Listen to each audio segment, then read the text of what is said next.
من فيض مولانا الغفور قرآن رب العالمين جاء لنا نبراس نور فيه السعادة واليقين أسمى المعاني في السطور نسمو بها دنيا ودين نلقى الشفاعة في النشور بدلائل النور المبين في حفظه تحلو الأمور ما خاب من يرجو المعين نلقى الشفاعة في النشور بدلائل النور المبين بدلائل النور المبين.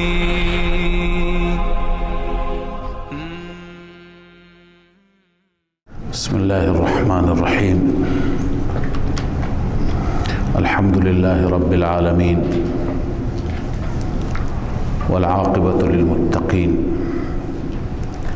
والصلاة والسلام على سيدنا سيد الأنبياء وخاتم النبيين وعلى آله وأصحابه أجمعين. خب الله تعالی اینجا از این انبیاء خودش توصیف می فرماید اولئک الذین انعم الله علیهم من النبیین. الله می فرماید اینها کسانی هستند که خدا بر اونها انعام خاص کرده از جمله نبیین من ذریت آدم، اینها همه از نسل و اولاد آدمند و ممن حملنا مع نوح و همچنین از نسل آنانی هستند که ما حمل کردیم با نوح و من ذریت ابراهیم و اسرائیل و همچنین اینها از اولاد ابراهیم و اسرائیل هستند و ممن هدینا و اجتبینا از آنانی هستند که ما هدایت کردیم و برگزیدیم آنان را اذا تتلا علیهم آیات الرحمن. الله می فرماید هرگاه بر آنان، این ویژگی انبیاء است، از غایت شکست نفسی، از غایت انکسار، هرگاه بر آنان آیات رحمان خوانده میشه خروا سجدا و بکیا، آنها به سجده می افتند در حالی که گریه می کنند، یعنی گریه کنان سجده می کنند، از الله می ترسند و عظمت رب را در دل دارند که گریه می کنند. اینها انبیاء من هستند، پیامبران من هستند. آیه سجده بود، بعدا سجده کنید. اما الله عزوجل می فرماید پشت سری این چه خلفی آمد، چه گروهی خلیفه شد که همه چیز را ضایع کردند. فخلف من بعدهم خلف، بعد از این انبیاء خلفی آمد، جانشینان نااهلی آمد، اضاعوا الصلاة، نماز را ضایع کردند، و اتبعوا الشهوات، و دنبال کردند شهوات را، خواهشات را، فسوف یلقون غیا. تخویف اخروی، ان قریب آنها مواجه می شوند با غی. غی یعنی جزاء الغی، تفسیر کبیر گفته جزای این گمراهیشان را در قیامت آنها خواهند دید. البته ترغیب توبه هست. الا من تاب و آمن و عمل صالحا، مگر کسی که توبه کند و ایمان بیاورد و عمل صالح انجام بده، فاولئک یدخلون الجنه، اینها داخل بهشت می شوند، ولا یظلمون شیئا، ذره ظلم نمیشه بر اونها. کدوم جنت؟ یدخلون الجنه، جنات عدن. الله می فرماید مراد از جنات، جنات جاودانه هست. التي وعد الرحمن عباده بالغیب، آن جنات جاودانه ای که رحمان وعده کرده، مهربان وعده کرده با بندگانش، بالغیب ندیده، بندگان ندیدند و اون جنات را باور دارند، یقین دارند. الله به منظور تاکید می فرماید انه کان وعده مأتیا، همانا وعده الله مأتیا آمدنی هست. مأتی اسم مفعول است به معنی آتیا، می آید، آمدنی هست. آن جنات وقتی که بروند لا یسمعون فیها لغوا الا سلاما، در آن جنات هیچ لغوی، هیچ سخن بیهوده نمیشنوند. در دنیا هر نوع سخنان بیهوده ما میشنویم، عیش ما، زندگی ما مکدر میشه، خوشی ما ناخوش میشه. اونجا بغیر از سلام، دعای خیر، سلامتی برای هم دیگه فرستادن چیزی دیگه نیست. ولهم رزقهم فیها بکرة و عشیا، برای آنان رزقشان هست در آن بهشت، بکرة و عشیا، صبح و شام همواره. اما این جنت برای چه کسانی هست؟ خدا به کی میده؟ الله می فرماید تلک الجنة التي نورث من عبادنا من کان تقیا. این جنت همین جنتی که ما وارث میگردانیم از بندگان خودمان، وارث اون جنت که به ارث از پدرشان آدم میبرند. برای کدوم وارثان است؟ من کان تقیا، اونهایی که با تقوا باشند. مفسرین نوشتن تقیا عن الشرک و الکفر، بترسند از کفر و شرک. بهتر است ما عامش بکنیم، بترسند از کفر، شرک و تمام گناهان و معاصی. هر کسی با تقوا باشد برای او هست بهشت. و ما نتنزل الا بامر ربک. این آیه شأن نزولی دارد و شأن نزولش اینه که فرشتگان، اولا مسئله این است که فرشتگان حتی از خود اختیاری ندارند، همانطور که انبیا ندارند. شأن نزولش اینه، یه روز رسول الله صلی الله علیه وسلم به جبرائیل گفت تو چرا دیر میایی؟ زودتر پیش ما نمیایی؟ همیشه تو را ببینیم. جبرائیل امین در جواب این آیه، در جواب آمد جبرائیل این آیه را گفت، یعنی از طرف خدا جواب داد. حاصل و خلاصه اینه که ما در اختیار خودمون نیستیم. ما را هر وقت خدا بگه ما میه. آیه اگر یادتون باشه خواندیم فالمدبرات امرا، امور را تدبیر میکنند و رتق و فتق میکنند، بالا و پایی میکنند. اونجا گفتیم که اهل شرک و خرافات استدلال میگیرند که فرشتگان پس مدبر هستند، از فرشتگان میشه استمداد کرد. اونجا گفتیم نه، فرشتگان مأمور به خدمتند، هر چی بهشون گفته بشه. هر کسی را بخواند اولاد بدند اینطور نیست، هر جا بخواند باران بدن اینطور نیست، هر کسی را بخواند بمیرانند موت بدن اونطور نیست. الله وقتی که دستور بده میره انجام میده، انجام مأمور به خدمتند، انجام میدن مأموریت را. از طرف خودشون هیچ کاری نمیتونه بکنه. حتی یک آمدن خشک و خالی پیش رسول الله هم فرشته که سید فرشته ها هست از طرف خودش نمیتونه بیاید سر بزند به محبوب خدا، چه برسد بقیه امور را که ما از فرشته ها اولاد بخواهیم، از فرشته ها رونق بازار بخواهیم. نخیر، اونها کاری نیستند. پس این نفی مختار کل است. و ما نتنزل الا بامر ربک، ما فرود نمی آییم، ما به زمین نمی آییم مگر به امر ربت.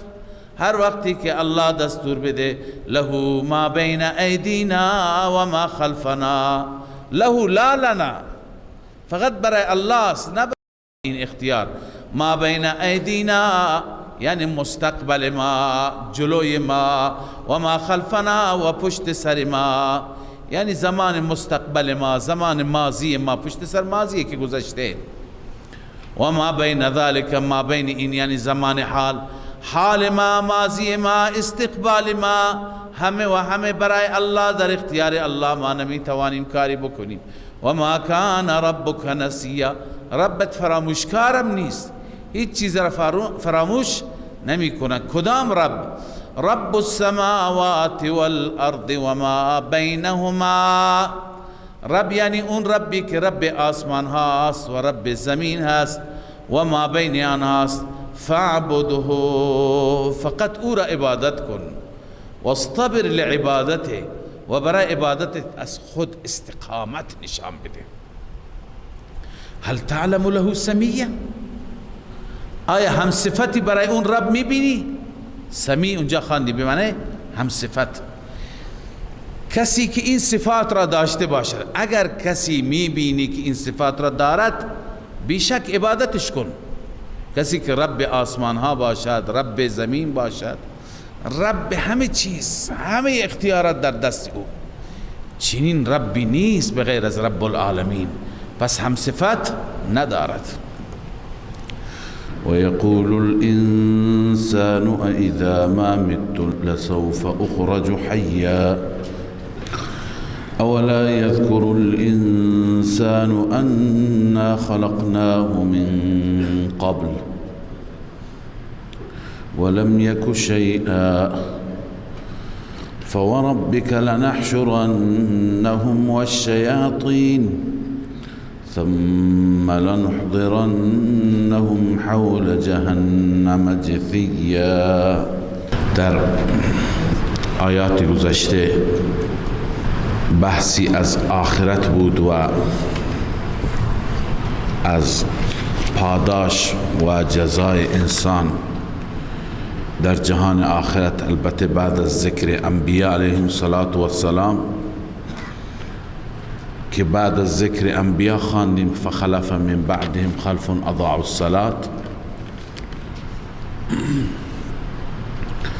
الصلاة الذين اضاعوا الصلاة. این مطلب را خواندیم که فسوف یلقون غیا، جزای غیشان را دریافت میکنند. الا من تاب و آمنه، برای اینان که توبه میکنند، عمل صالح انجام میدند. جنات عدن خواندیم، پاداش نیک خواندیم، بهشت برین خواندیم. و یقول الانسان اذا ما مت، اینجا زجر و توبیخ است بر انسان منکر، من انسانی که بعث بعد الموت را اصلا انکار می کند، اصلا قبول ندارد. و این انسان میگوید بعد از اینکه من مردم دیگه زنده نمی شوم. زنده بودن و زنده شدن بعد از مرگ را انکار می کند. الله تعالی بر این زجر و توبیخ بیان می فرماید و استدلال می آرد برایش که این انسان این روزی بود که لم یکن شیئا مذکورا، چیزی نبود که قابل ذکر بشه. لم یکن انا خلقناه من قبل ولم یکن شیئا، اصلا چیزی نبود، شیئی نبود قابل توجه. اما امروز که خدای تعالی همه صلاحیت و استعداد و چشم و گوش و کمالات بهش داده، انکار می کند. و یقول الانسان، انسان میگوید، منظور انسان کافر است، انسان منکر است، منکر قیامت، اذا ما مت لسوف اخرج حیا، آیا هرگاه من بمیرم، هرگاه من مردم، لسوف اخرج حیا، ان قریب من به صورت حی، به صورت زنده از قبر بیرون کرده می شوند. الله جواب میده اولا یذکر الانسان، آیا انسان یاد نمی آورد که انا خلقناه من قبل از این ما انسان را خلق کردیم، پیدا کردیم، ولم یک شیئا، شیئی نبود. شیئی که در سوره انسان خواندیم، سوره دهر، لم یکن شیئا مذکورا، شیئی که کسی از او یادی کند، بگه این فلان صاحب است، فلان آقا است. اصلا شیئی نبود. الان که شیئی شد، الان که انسانی شد، الان انکار می کند. الله تعالی با سوگند حشرش را بیان می فرماید، اما نه تنها حشر خالی، تخویف اخروی هم هست. الله می فرماید فوربک لنحشرنهم والشیاطین، قسم به رب تو، سوگند به رب تو، لنحشرنهم، البته ما حتما آنها را حشر میکنیم، یعنی جمع میکنیم. بنویسید در موقف حساب، در موقف حساب جمعشان میکنیم. والشیاطین را یعنی الشیاطین من الجن والانس. منظور اینه که در اون روز با اون کسانی که اونها را، کسانی که قرین اینها بودند، همدم و همراه اونها بودند، همه را جمع میکنیم. یا اینکه اون شیاطینی که اینها را گمراه کردند با اون شیاطین یک جا در زنجیر میبندیم و جمعشان میکنیم. تفسیر قرطبی نوشته والمعنى انهم یحشرون مع قرنائهم من الشیاطین. معنای آیه این است که در روز قیامت این انسانهای منکر با قرنائشان، با همراهانشان از شیاطین یک جا جمع میشوند. الذين اغودهم یقرنون كل کافر مع شیطان فی سلسله، شیاطینی که آنها را گمراه کردند، اغودهم گمراه تر از اینها بودند، یقرنون كل کافر مع شیطان فی سلسله، هر کافری با شیطانی در یک زنجیری همراه بسته میشه. لذا فوربک لنحشرنهم والشیاطین ثم لنحضرنهم حول جهنم جثیا، سپس همه را ما حاضر میکنیم اطراف جهنم که بزانو افتاده، اونجا بزانو افتاده و اظهار عجز میکنند. ثم لننزعن من كل شیعه، سپس ما در می آوریم از هر گروهی، از هر فرقی، منظور یهود، نصارا، مشرکین، مجوس، ایهم اشد علی الرحمن عتیا، کدام یک از آنان بر رحمان سرکشتر بود، یعنی هر کسی که سرکشتر بود اون می آوریم. ثم لنحن اعلم بالذین هم اولا بها صلیا، سپس ما میدانیم بهتر اونهایی را، ما نسبت به اونها عالم تر هستیم، اونهایی که اولا بها صلیه، آنها اولا تر هستند به اون جهنم از نظر ورود، اونهایی که استحقاق بیشتری برای ورود جهنم دارند، اونها را ما میدانیم کیا هستند، چه فرقی چه گروهی هستند، اونها را ما می آوریم. اما الله می فرماید و این منکم الا واردها، نیست از شما مگر وارد آن میشه. ببین هر یک از شما وارد جهنم میشه، به چه معنا؟ دو توجیه خدمت شما عرض میکنم. یکی این که ببینید قبلا اشاره آیات به کفار بود، به مشرکین بود، به یهود و نصارا بود، اما با صیغه های غایب. الان با صیغه مخاطب التفات شد از غایب به مخاطب. الان کفار را چی میکند؟ خطاب میکند. همون کفاری که الله فرمود ما میدانیم کدوم یک از اونها اولاتر به جهنم است، کدوم مستحق تر است، اونهایی که با شیاطینشان حول جهنم و اطراف جهنم بزانو افتاده، نه همه بحث کفار بود. الان الله التفات میکند، یعنی سخن را از غیبت به خطاب میاره. ای کفار ام منکم الا واردها، هیچ یک از شما نیست مگر وارد اون جهنم میشه. کان علی ربک حتما مقضیه، این بر پروردگارت لازمی هست و فیصله شده هست. یک توجیه اینه، یعنی ام منکم الا واردها خطاب به کی هست؟ به کفار هست. التفات از غیبت شد به خطاب. اما یک توجیه دیگری که بیشتر مفسرین کردند اون اینه که ام منکم تنها به کفار خطاب نیست، به هر مخاطب خطاب است. مسلمان و کفار همه را الله می فرماید هیچ یک از شما نیست مگر وارد جهنم میشه. چطور وارد جهنم میشه؟ مسلمان چرا وارد جهنم میشه؟ منظور از ورود اینجا دخول نیست، ورود یعنی مرور. منظور از ورود چی؟ المرور علیها، از جهنم مرور میکند. چون که هر انسان مؤمنی که به بهشت میرود هم مرورش از جهنم است، از پل صراط است.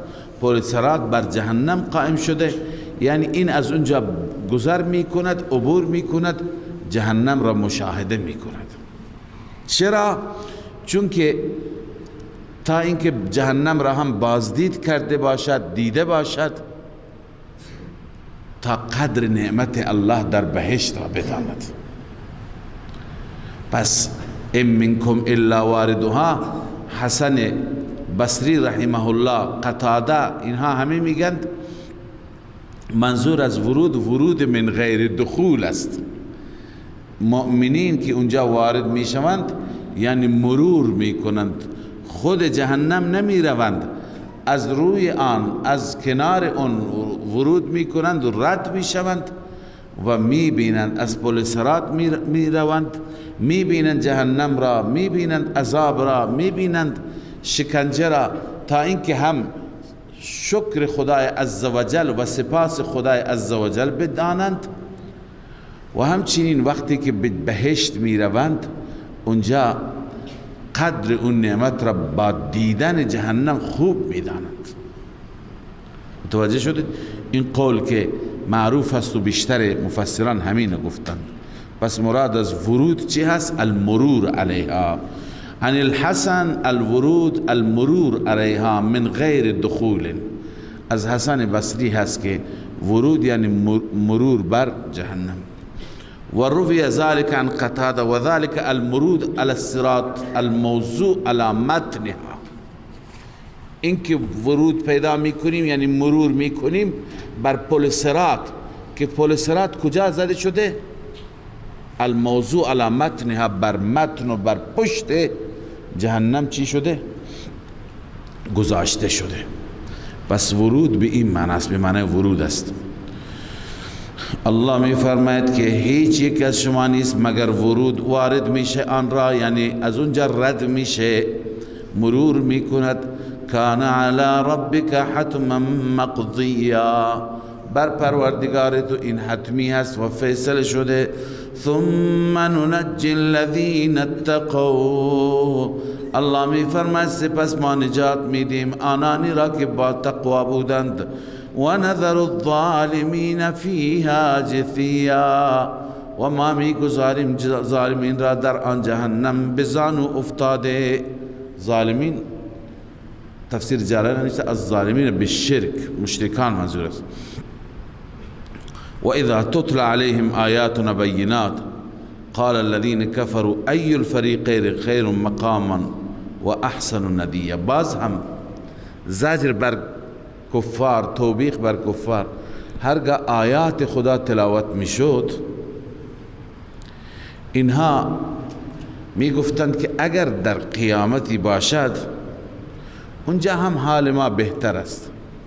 چرا؟ چون شما در همین دنیا نگاه بکنید، از نظر جا، از نظر عزت، از نظر همنشین، کدوم گروه بهتر؟ خب همونطور که در دنیا است در آخرت هم همینطوره. اونجا هم بهتر ما هستیم، چون که اینجا ما بهتریم، اونجا هم بهتر ما هستیم. اشتباه انسان بیچاره همینه که در دنیا اگر خدا بهش میده فکر میکنه که این نعمتی هست، این اکرام و اعزازی هست. من که در اینجا اکرام شدم اونجا هم قطعیه، اونجا هم اکرام میشم. الله می فرماید و اذا تتلى علیهم آیاتنا، هرگاه تلاوت میشه بر آنان آیات بینات و آیات واضحات، قال الذين كفروا کفار میگویند للذین آمنوا به مؤمنان ای الفریقین خیر مقاما کدام یک از دو گروه ما بهترند از نظر جایگاه، از نظر مقام، و احسن ندیا کدام یک بهتر است از نظر مجلس. ندی هم نشین را میگن، هم مجلس را میگن. الله تعالی پس ببینید اینها ملاک عزت چی را میدانند؟ دنیا، امکانات، همنشینان خوب، مال زیاد. الله تعالی بی ارزشی دنیا را بیان میفرماید که خیلی ها بودند از اینها بیشتر داشتند، بهتر داشتند، اما امروز اثری از اونها نیست. مطلب اینه که دنیا پیش خدا ارزشی ندارد. و کم اهلکنا قبلهم من قرن هم احسن اثاثا و رئیا. این جواب اول است، تخویف دنیوی است در این جواب. چقدرها را ما هلاک کردیم قبل از اینها، از قرون گذشته. هم احسن اثاثا، آنان بهتر بودن از نظر وسایل زندگی. اثاثا یعنی وسایل زندگی. رئیا یعنی از نظر خوشنمایی، از نظر دید. منظور اینه که در دید و در زیبایی ظاهری اونها خوشنماتر بودند، اونها قشنگتر و زیباتر بودند، تنومندتر، زیباتر از هر جهت. ولی کجا هستند الان؟ پس معلوم میشه که این دنیا، این امکانات، این زرق و برق، این باغها، این مالها، اینها ملاک برتری ایستند. قل من کان فی الضلالة فلیمدد له الرحمن مدا. الله می فرما هر کسی که در ضلالت هست، یعنی در شرک هست، فلیمدد له الرحمن مدا، پس مهلت بگیرد از رحمان، یعنی کش بدهد برای او رحمان. کش دادن به این معنی که او را نصرت کند، او را یاری کند، به او مهلت بده بیشتر زندگی کند. حتی اذا رأوا ما یوعدون، حتی وقتی که همین افراد میبینند عذابی را که وعده داده شدند.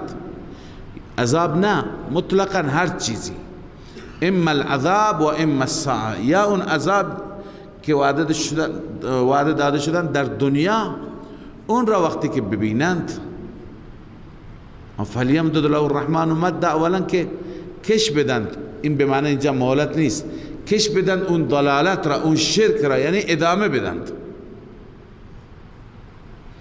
خب بعد وقتی که ببینند یا عذاب خلاصه در دنیا برای اونها میاد یا قیامت برپا میشه، اون وقت میدانند، یعنی هر چی که خدا به اونها ادامه بده اونها را، که اونها شرکشون را ادامه بدن، هر چی خدا بیشتر به اونها زندگی بده، وقتی که ببینند فسیعلمون، میدانند من هو شر مکانا و اضعف جندا، چه کسی از نظر مکان، جایگاه بدتر بود و از نظر لشکر، از نظر جند ضعیفتر بود.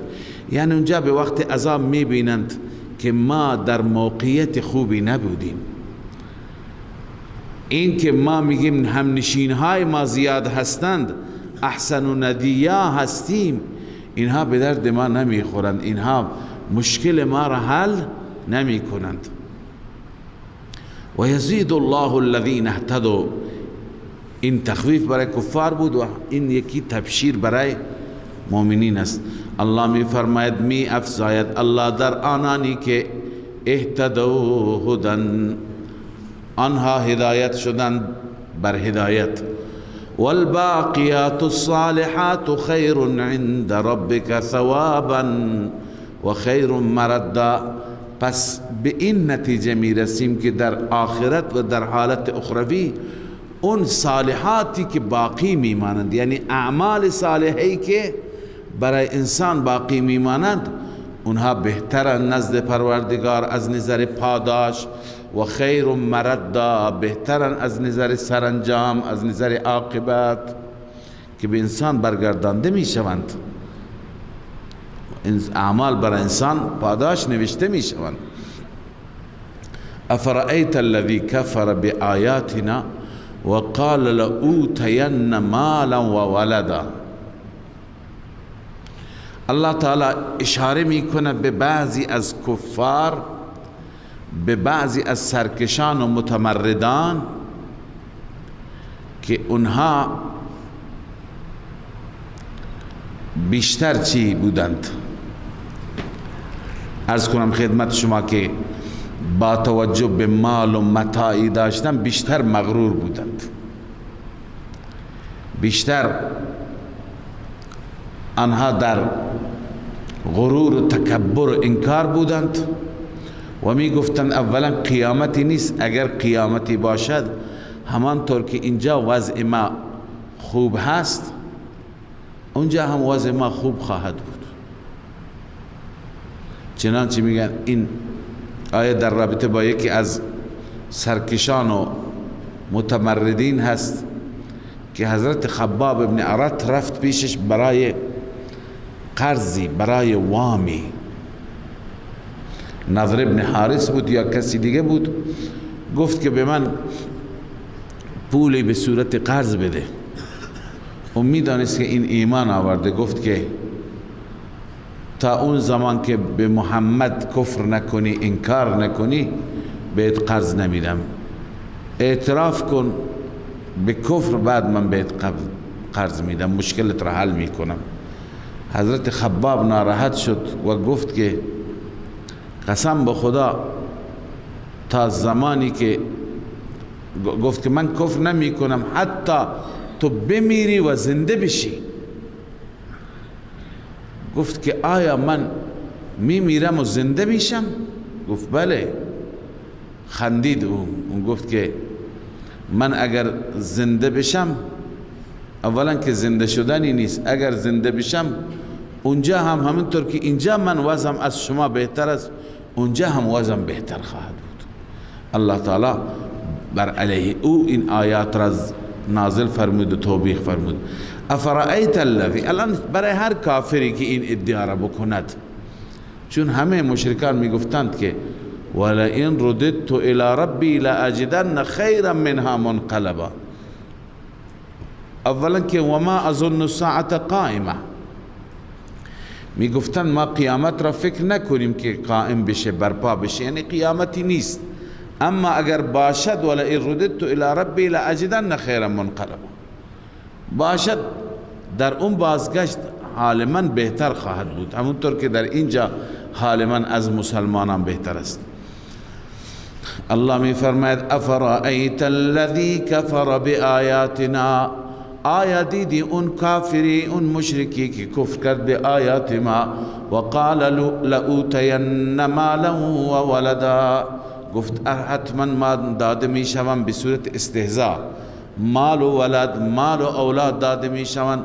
اطلع الغیب، جواب زجر، آیا مطلع هست بر غیب؟ آیا از غیب خبر دارد؟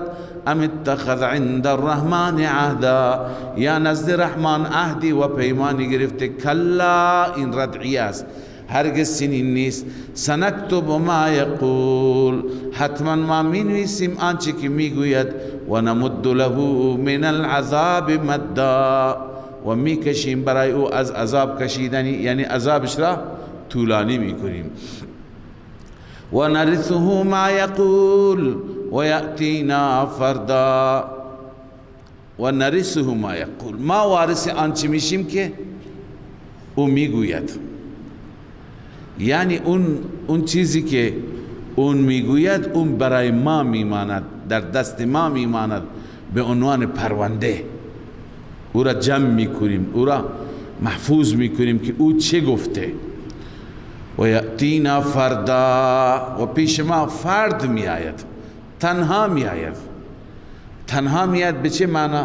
یا اینکه این همه پارتی و افرادی که دور برش هستن هیچ که با او نیست، یا اینکه فردن تنها می آید به این معنی که در دنیا او می گفت هر وقتی من مشکلی داشته باشم خدایان هستن معبودان، الله می فرماید بدون اونها می آید. یأتینا فردن من الاصنام و ما معهم، فرد و تنها از بتها و آنایی که با بودند و سایر المعبودان باطله من دون الله، از همه جدا می آید.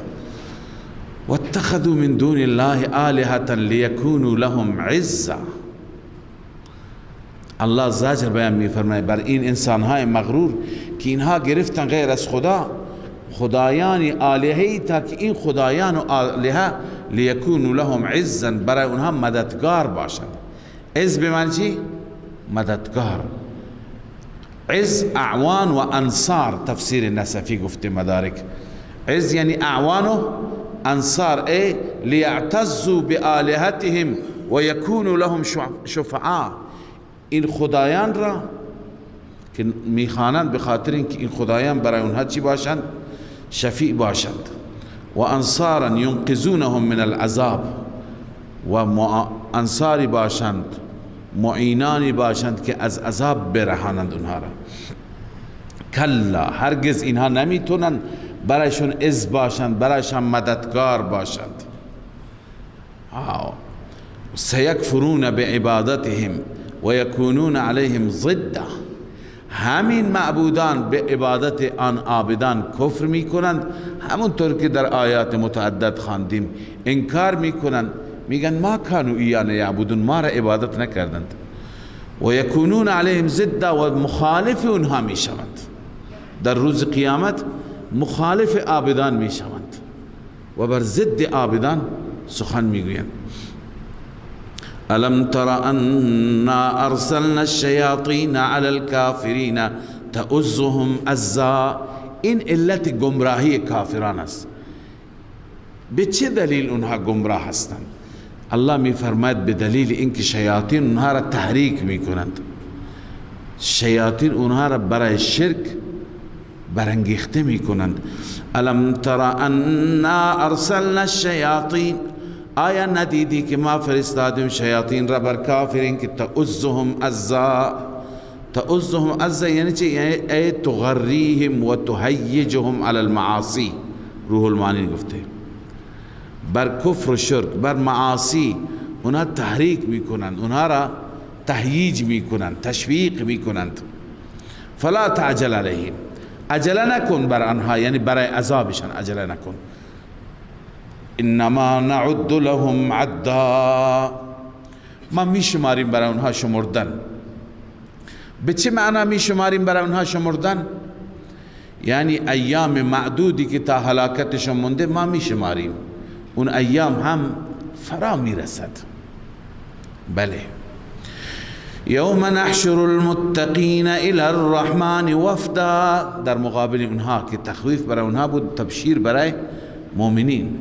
روزی که ما حشر میکنیم متقین را، آنانی که از شرک و کفر ترسیدند، ما آنها را حشر میکنیم به سوی رحمان وفدن. وفد یعنی گروه، هیئت. بعضی گفتن وفدن یعنی رکبانن، سواران به سوی الله می روند. سواری ها چی هستند؟ قبلا خواندیم. اعمال انسان ها سیرشون مختلف است. بعضی ها به شکل نور، بعضی ها به شکل باد، بعضی ها به شکل اسبای تندرو می روند سوار به سوی الله. و نسوق المجرمین الى جهنم وردا. اما این تخویف اخروی. ما سوق میدیم جهنم، سوق میدیم مجرمان را به سوی جهنم که وردن. وردن بعضی گفتن مشاتن، این برعکس وفدن هست. وفدن یعنی سوار، وردن مشاتن پیاده. اونها پیاده به سوی جهنم برده میشوند.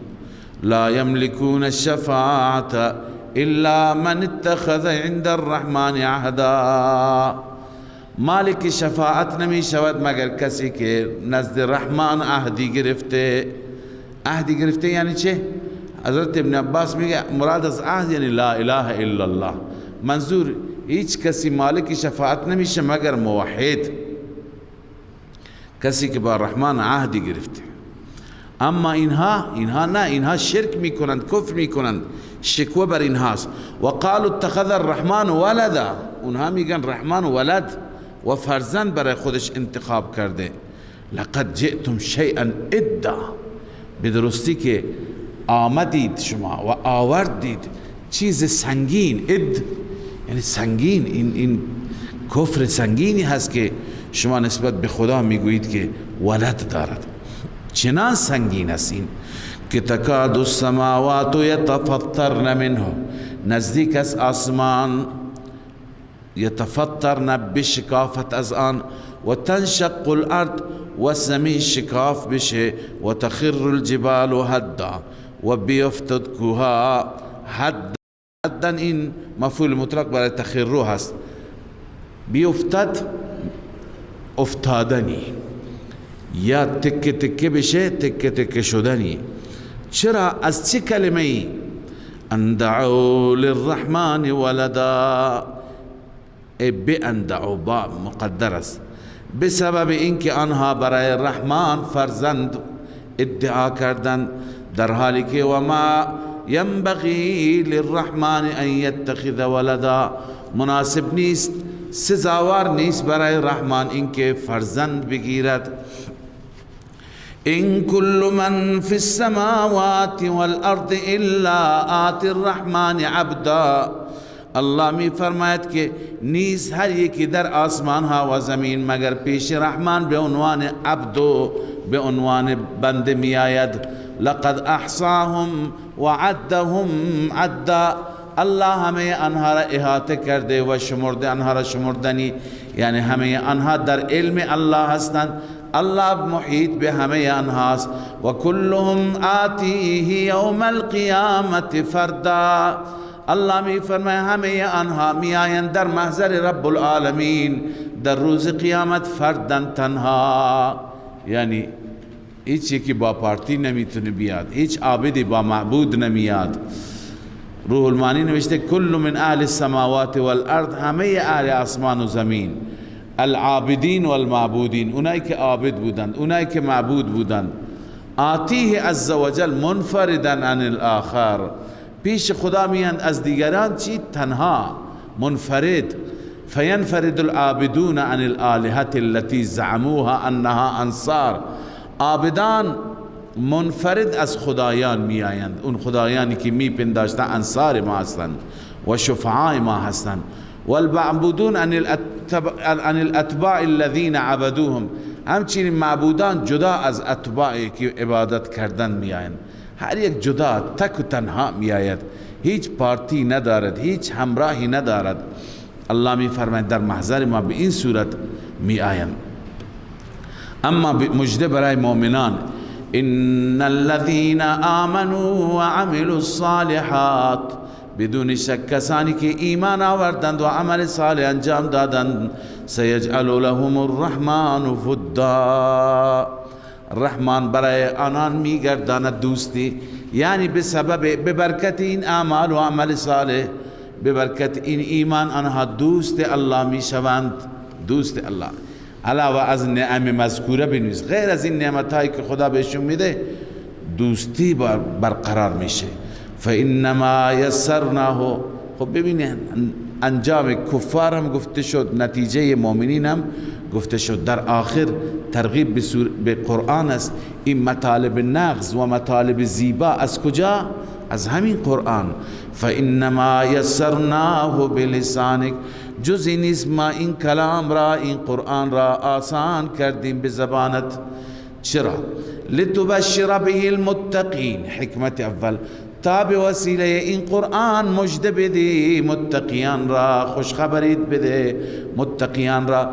و حکمت دوم، و تنذر به قوم لدا، بترسانی به وسیله همین قرآن قوم لد را. لد یعنی بحث کننده، جدل کننده، اونی که همش درگیر میشه، اون را میگن لد، الد الخصام. لذا اونها را بترسانی.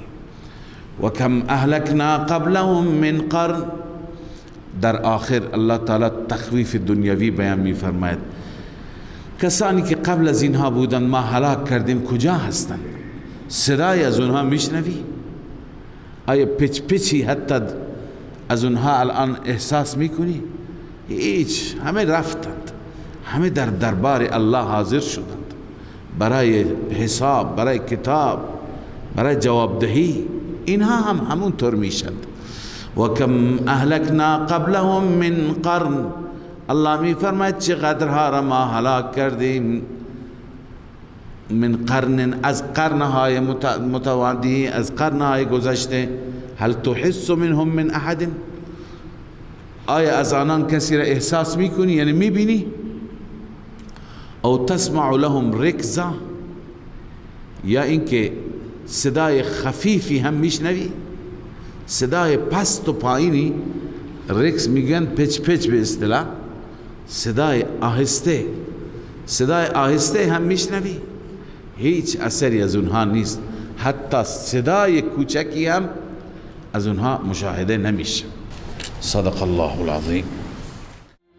من فيض مولانا الغفور قرآن رب العالمين جاء لنا نبراس نور فيه السعادة واليقين أسمى المعاني في السطور نسمو بها دنيا ودين نلقى الشفاعة في النشور بدلائل النور المبين في حفظه تحلو الأمور ما خاب من يرجو المعين نلقى الشفاعة في النشور بدلائل النور المبين بدلائل